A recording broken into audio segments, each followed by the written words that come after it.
Jangan lupa like, comment, and subscribe channel YouTube TVRI Bengkulu dan nyalakan lonceng notifikasinya.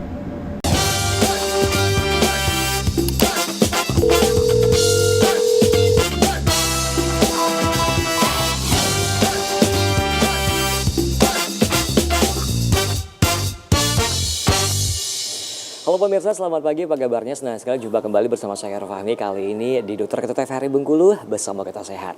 Nah, seperti biasa tentunya untuk Dokter Keto hari ini kita akan berbincang bersama dengan narasumber kita yang telah hadir di Studio TVRI Bengkulu. Yang pertama ada Dokter Else dan juga Dokter Wenti. Ya, selamat pagi Dokter. Pagi. Sehat ya? Alhamdulillah sehat.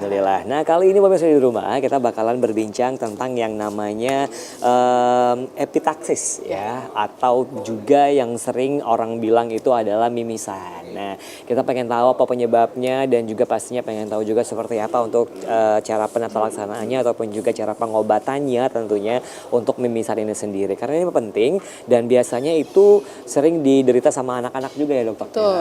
Nah, jadi kita akan tahu lebih jelasnya nanti setelah kita ngobrol sama Dokter Elsa dan juga Dokter Wenti. Nah, kalau gitu mungkin sedikit tentang mimisan ini sendiri.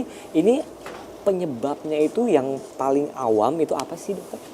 Kalau kita bicara penyebabnya sebenarnya banyak ya. Penyebabnya ada istilahnya ada internal dari dalamnya atau penyakit yang mendasarinya ataukah dari eksternal. Tapi kalau kebanyakannya sih ya Mas Fahmi, karena prinsipnya adalah pembuluh darah di hidung ini sangat banyak dan dia itu sangat dekat dengan permukaan hidung. Betul. Jadi kepentok dikit dia akan berdarah, ya tersenggol dikit. Terus dengan mengupil arti yang terlalu keras, terlalu dalam, itu juga bisa mengeluarkan darah. Oh, gitu. Kalau seringnya sih karena trauma atau karena benturan. Kalau kecapean gitu ada misalnya anak-anak yang mungkin sering kecapean, kepanasan gitu, mimisan juga itu benar nggak sih dokter? Ya, kalau kepanasan atau cuaca itu memang mempengaruhi. Nanti kita akan jelaskan lagi sebenarnya bagaimana pengaruh cuaca, terutama pada anak-anak, kenapa bisa lebih sering terjadi mimisan. Betul. Kalau gitu langsung aja nih untuk ininya ya, penjelasan selanjutnya. Siapa yang pertama? Dokter Wenti. Dokter Wenti, boleh. Ya.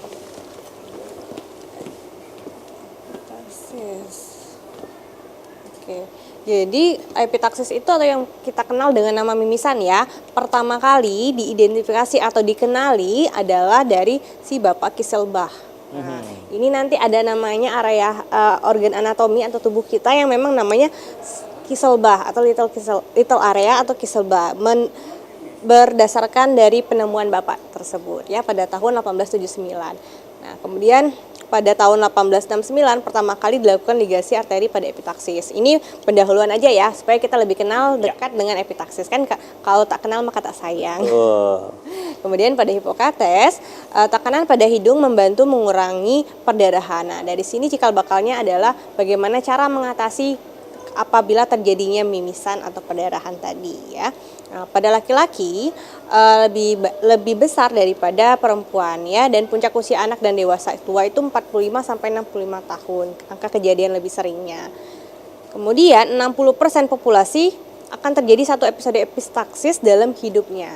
Dan 6% populasi akan terjadi penanganan medis ya. Nah, jadi sebenarnya epitaksis ini adalah bahasa Yunani yang artinya hidung berdarah ya, atau perdarahan pada hidung. Oke. Vaskularisasi pada hidung ini ya, perdarahan pada hidung, sumber perdarahan atau aliran darah di hidung itu ada 3 asalnya ya. Yang pertama adalah arteri ethmoidalis anterior, arteri ethmoidalis posterior, dan arteri sphenopalatina. Nah, kemudian kita lihat ke gambar deh lebih enak ya. Nah, ini. Jadi ini yang tadi ya, ada arteri yang posterior, ethmoid yang posterior, yang anterior, kemudian ada sphenopalatina. Nah, ini ada juga namanya tadi yang little Kieselbach atau little area tadi ya, si Kieselbach atau little area tadi. Nah, ini adalah muara atau pertemuannya si cabang-cabang dari tiga pembuluh darah tadi. Nah, dan posisinya adalah di bagian permukaan atau bagian depan. Kalau ini si sphenopalatina dia agak ke belakang. Kalau little area atau Kieselbach tadi dia adalah muara atau pertemuannya 3 cabang pembuluh darah tadi. Nah, dan karena permukaannya di depan, dia akan lebih sering terjadinya perdarahan. Jadi makanya lebih sering terjadinya mimisan pada bagian depan dibanding bagian belakang. Nah, ini kurang Di lebih bagian gambarnya. belakang juga pernah. Iya, juga pernah. Justru kalau misalnya nanti akan ada pembedanya bagaimana ciri khas dari perdarahan yang belakang maupun yang hidung belakang maupun yang hidung depan. Kemudian mana yang lebih bahaya sebenarnya. Oh gitu. Nah yang lebih bahaya yang mana nih? Kalau kita lihat nanti yang lebih bahaya adalah yang belakang ya. Yang belakang. Kenapa? Karena yang belakang itu pembuluh darahnya lebih besar. Dari gambarnya terlihat kan lebih besar-besar ya dibandingkan yang muara yang 3 tadi. Itu kan ujung-ujungnya aja sebenarnya. Ini lebih besar. Kalau terjadi perdarahan di sini, darah yang akan keluar akan lebih banyak dibandingkan perdarahan di depan atau perdarahan anterior. Dan penyebabnya pun lebih spesifik di sini. Maksudnya lebih banyak resikonya karena biasanya penyebab yang perdarahan hidung di belakang itu adalah penyakit sistemik, contohnya adalah hipertensi. Jadi memang gangguan dari sistem tubuhnya yang bermasalah.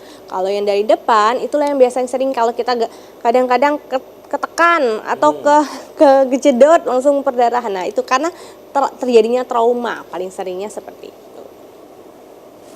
Nah, jadi epistaksis itu bukanlah suatu penyakit, tapi merupakan manifestasi atau gejala dari suatu kelainan. Dan 90%-nya dapat berhenti sendiri, ya. Jadi, apakah ada penyakit epistaksis? Tidak. Epistaksis itu adalah salah satu gejala dari sebuah penyakit, ya. Nah, etiologinya perdarahan hidung diawali oleh pecahnya pembuluh darah di dalam mukosa hidung ya. 80% berasal dari plexus Kieselbach yang tadi yang area depan. Jadi memang paling sering angka kejadian mimisan itu terjadi di hidung bagian depan. Epistaksis dapat ditimbulkan oleh sebab-sebab lokal dan umum atau kelainan sistemik. Jadi nanti ada penyebabnya biasanya bagian lokal atau sistemik ya.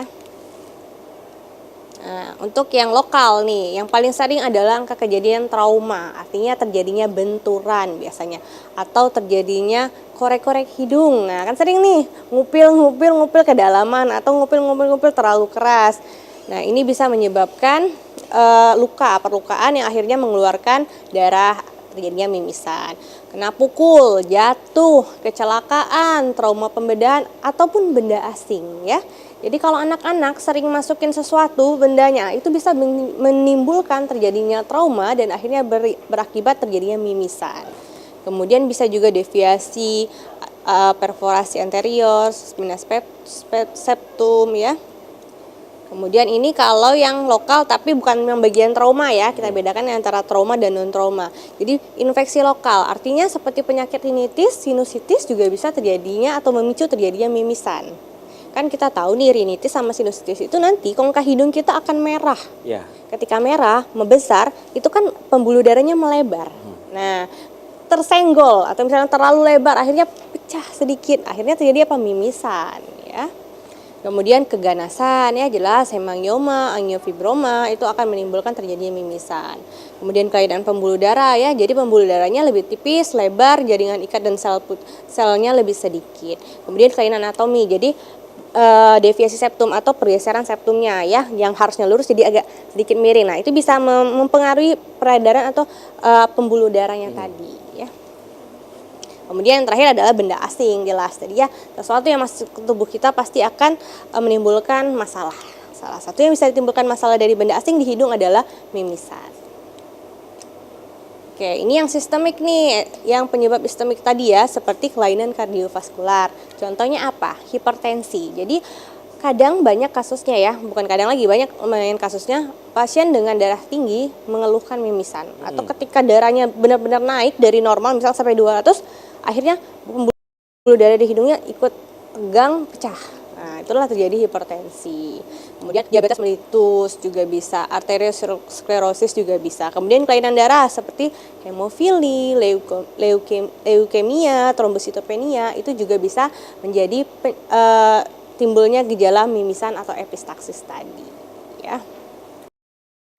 Jadi banyak sekali penyebab atau banyak sekali penyakit-penyakit yang gejalanya adalah epistaksis. Oh gitu. Ya. Jadi kalau memang udah ada penyakit hipertensi itu orang bisa terkena yang namanya mimisan. Bisa timbul. Apalagi kalau dia dari misalnya yang tidak terkontrol ya, kita katakanlah dia tidak minum obat atau minum obatnya jarang-jarang. Jadi mungkin hari ini 120, 3 hari kemudian tiba-tiba 210. Ya. Nah, lonjakan yang terlalu tinggi tadi itu kan ibaratnya ngebut tuh ya aliran darahnya, nah itu bisa menyebabkan epitaksis. Oh gitu, oke baik. Kita akan jadikan dulu dokter, nanti kita akan lanjutkan kembali tentunya. Baik pemirsa tetap bersama kami di Dokter Kita TVRI Bengkulu.